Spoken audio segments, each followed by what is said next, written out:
Welcome back, everyone. This is Kat. Sorry, the previous video ended abruptly. I didn't know that if I received an incoming call, it would cut my video off. So I'm going to try and pick up here right where I left off, and then we'll continue on.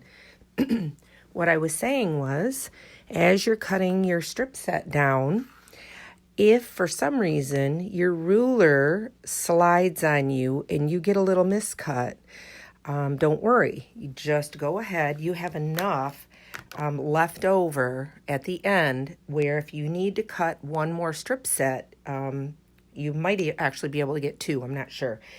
But what you're going to do is, again, line up that 45 with a line on your mat, cutting mat. So here's my 45. And just check to see if your strip set is still on a true 45. If it isn't, sometimes you can just slide it into position here and run it right along the edge of your ruler. But if you have miscut and it's definitely off angle, then leave your strip set here, take your ruler, slide it down the 45, and put it back on your strip set, just enough where you can get a good cut, right about there. And drop this down and get yourself a true 45 cut, and then you're going to have a great edge. You can come back in and make your second cut and have your perfect 45-degree strip set cut. Okay, let's head over to the sewing machine. I want to show you how to take your strip sets we just cut and piece them to create our star point A's and our star point B's. Okay, so this is where we're at in the book. We are going to be putting all of our strip sets together. I happen to have two pieces from star point B. As soon as I'm done with this, I will show you what all of the strip sets look like. So, when you get ready to sew these together, you're going to want to lay them all out to make sure that you have your strips in the right order. And you'll notice that the colors are going to kind of stack on top of one another, and the ends are going to be, the diagonal's going to be lined up. So traditionally, the way people pieced these two strips together was to take a marking pencil and mark a quarter of an inch. Here, let me hold this up. A quarter of an inch. Let me get my light up here. In from each diagonal seam, and put a mark here, and then we'll pin stab and we'll pin them together. Well, I started doing that, and I had several strip pieces that I needed to take out because it wasn't accurate enough. So I thought about it, and what I decided to do was put a 90 needle in my sewing machine, because I always piece with an 80. Put a little bit larger needle in my sewing machine, and I took all of my strip sets without any thread in my machine, and I just stitched. I'll do this for you. I'm going to take this thread out. I have my quarter of an inch foot on, and what I did was I just stitched along this edge, lining up the right side of my strip set with the right side of my quarter of an inch foot. And what I'm doing is I'm perforating the fabric with little teeny holes. And the reason that this works and the marking device might not necessarily work is because these pinholes are exactly at a quarter of an inch from your foot. And so these are very precise. When we go to sew these two together, that's exactly, that hole right there is exactly where your machine is going to stitch. So this is extremely accurate. The pencil, however, may not be very accurate because the tip on my pencil, even though I've sharpened this and I have a really, really sharp point here, if I make a dark enough line here to see, I'm going to have a pretty thick line here. And if I happen to sew over the left side of that line versus the right side of that line or center, this diagonally, these we're putting together inverse diagonal seams, that is just enough to throw that off. And I don't know about you, but I don't like ripping. So when I discovered this technique for these inverse diagonal seams, so here's what I mean by that. Let me get these lined up, make sure I'm doing it right. So I'm going to take this one and flip it down. And if you look, our seams are going opposite directions. This seam is going down into the left. This seam is going down into the right. So I call those inverse diagonal seams. So what we want to do here, I'm going to try and do this under the light for you, is I'm going to take a very fine pin, and I am going to place my pin right on that perforated seam, right next to my seam line where I sewed these two together. And I'm going to look, and there's my pin right there. I'm going to try and get up here a little bit closer so you can see. I'm going to put that pin so that it is just in between that seam, but I'm pinning through the side that doesn't have the seam allowance pressed. The seam allowance is going to the left. I'm putting my pin to the right. Now, I'm going to take that same pin here, and I'm going to find my little perforated hole right next to this seam, and I'm going to put my pin through. So we're halfway there. The next step is you want to adjust your strip. Watch my pin. See how I can angle my pin? You want to adjust your strip so that your pin is perpendicular to your fabric, as perpendicular as you can get. Once you have that pin perpendicular, this is what I do. I make sure my edges are lined up. Okay? And then I'm going to pull the pin and immediately pin it from outside to inside, just like that. I'm going to go ahead and stick a pin here. So this is the most important part of this whole Lone Star. This is how you're going to get beautiful piecing on this Lone Star. So you are going to have to pin stab all of these intersections, but because we perforated it, this is going to streamline the process. It's not going to take you nearly as long. Now, here I've got my second one. I'm going to make sure that my pin is perfectly perpendicular, so it's not leaning one way or the other. And I'm going to hold that together with my left hand. I'm going to pull my pin and immediately pin it above where I want to stitch and below. Okay, let's do another one. We'll do this all the way down. These long pins, I don't like those long pins. If you are having a problem seeing that perforated mark on your fabric strips, then you can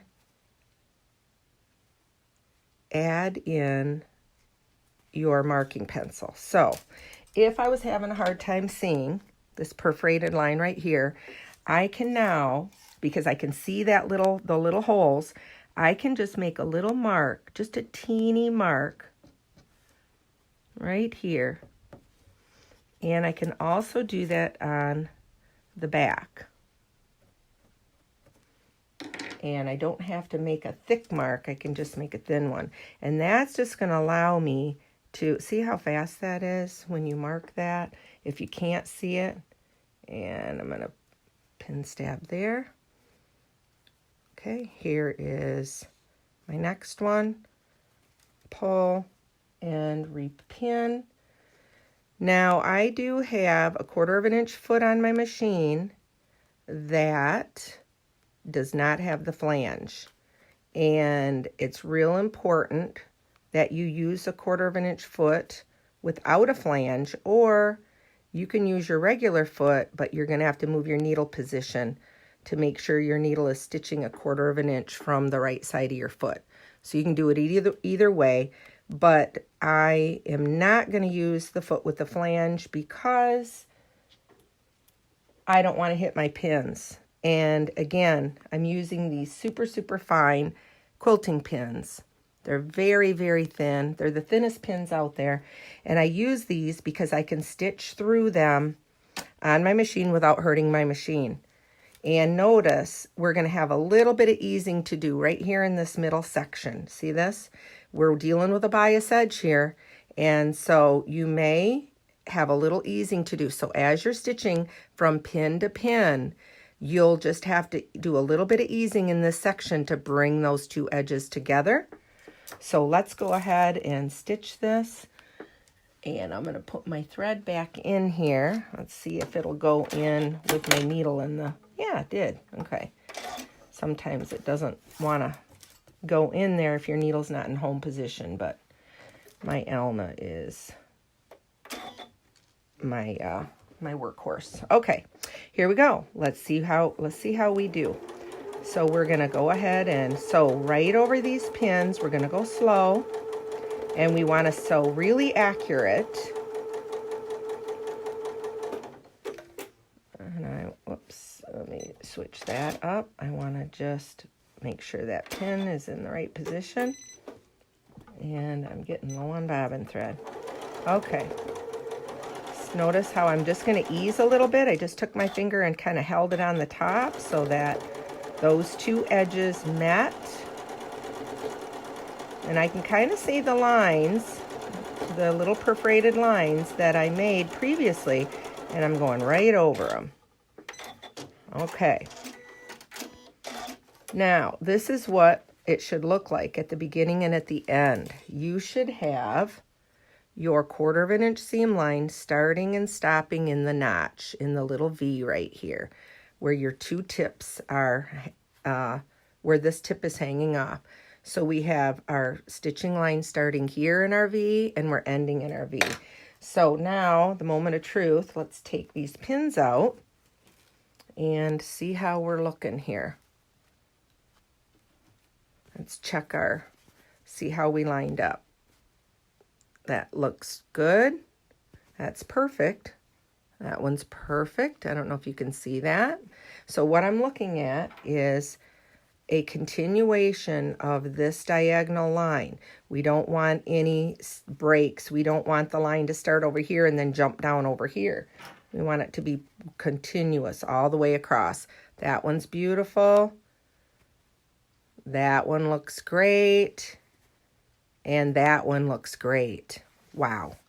Love it. Okay, now I'm going to head over to the iron. And we're going to do a... Actually, we're not going to head over to the iron.